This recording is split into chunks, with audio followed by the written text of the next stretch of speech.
guys, welcome back again to Startup with Breakthrough.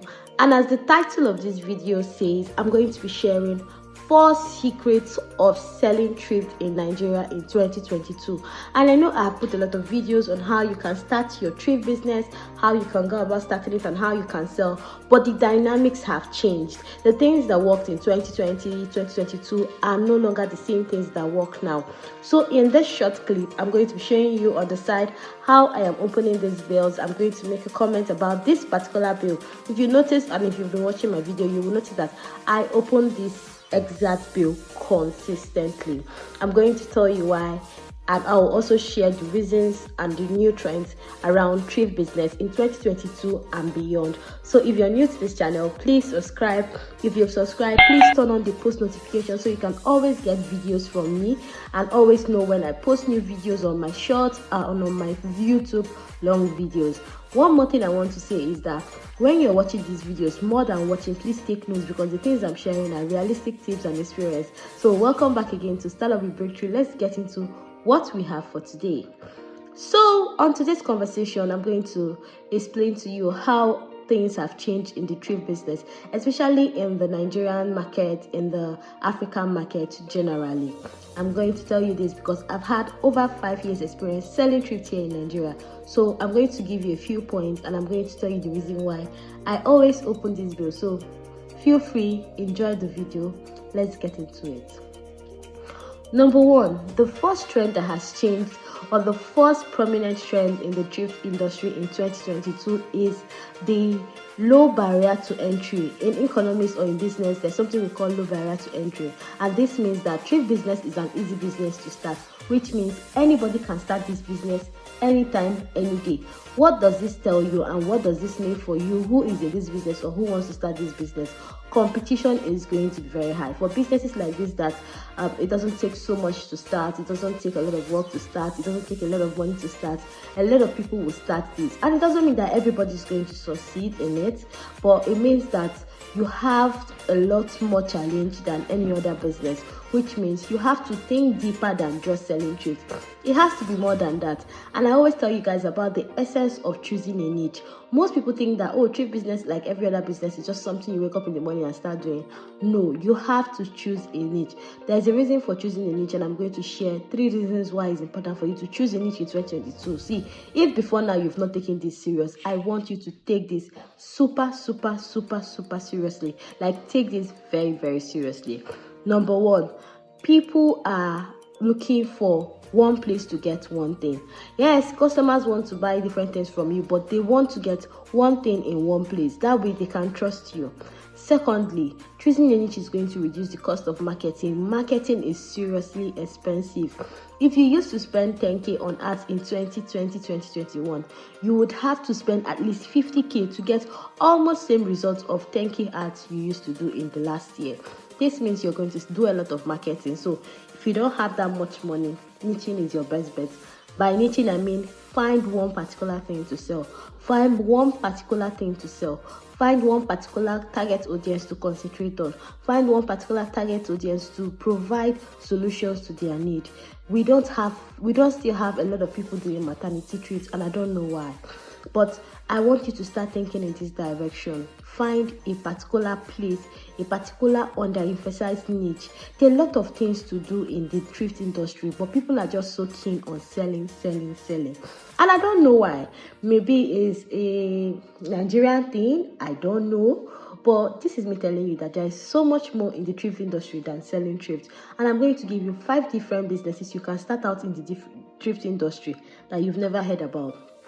First business is, you can start out handling thrift inventory. Thrift business is a very specialized business, and people don't, if you've not done the business, you would not understand why. Inventory is different, sourcing of inventory is different, and so it takes a lot of work for you to be able to track what you sell and track what comes in and what goes out. So the most important part of your business is being able to track your inventory and know how much money is being made, how much items are being sold, and what type of items are selling out fast, and all that. What like forms of designs or colors that are selling out fast. A lot of thrift business owners who have even understood this are having a hard time being able to put 1 and 2 together, because there's a lot of time trying to do this and trying to do that. You can come in and assist them in that direction. Second business is content creation for thrift business.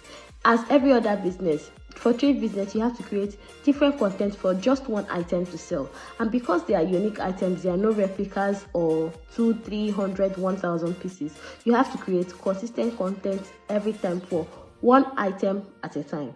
So thrift business owners are looking for content creation.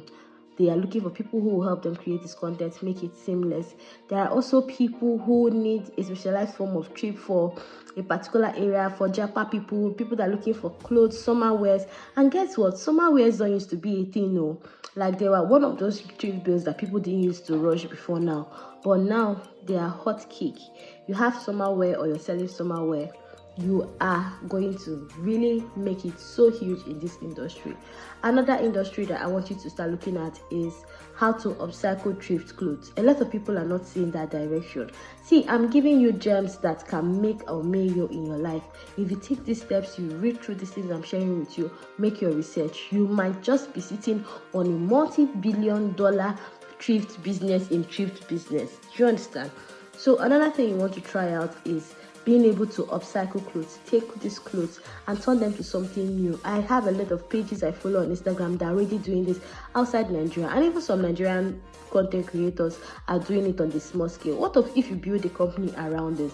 You would get a lot of grants, you would get a lot of offerings, you would get a lot of money and partnership and collaborations, because one of the things we are keen on in this year and beyond is climate change. You've heard of the flooding and all that. Those are the conversations that are going on now. Another part of thrift business that you can do is sourcing for thrift items for people. Because of the dollar rate, a lot of people don't understand how to go about buying thrift items at those crazy dollar rates. You can help them source cheaper items, talk with suppliers, and work as middlemen for these people. There are a lot more other businesses you can do aside selling clothes or selling shoes and bags in the thrift business industry. But I shared these 5 and I hope you're going to walk through it and be able to understand how to position yourself and all whatnot. So still back to our normal topic, which is what are the trends in the thrift industry. I've talked about high competition due to low barrier to entry. I've also talked about other parts of the thrift business that you can be able to venture into. So another trend in the thrift industry is people are taking in thrift items more than ever before. So there is high demand for thrift items. There's like everybody wants to wear thrift, not literally that they want to wear thrift, but the cost of things are giving people lesser options, so which means things are rather expensive, and sometimes people would rather choose to buy a second hand which seems like it's in good condition than buy a new one for an exorbitant price. Here is your cue to start a thrift business. Here is your cue to start a unique quality thrift business, Thrift online store. So because of the high demand, there is need for high supply. The people who are selling now are not really meeting those demands. So you can enter the business and start up. The next thing you want to think about is the technology effect. This is one of the trends that has helped the thrift industry explode so much in the last few years. So I want to tell you that you should find out how you can leverage technology in your thrift business.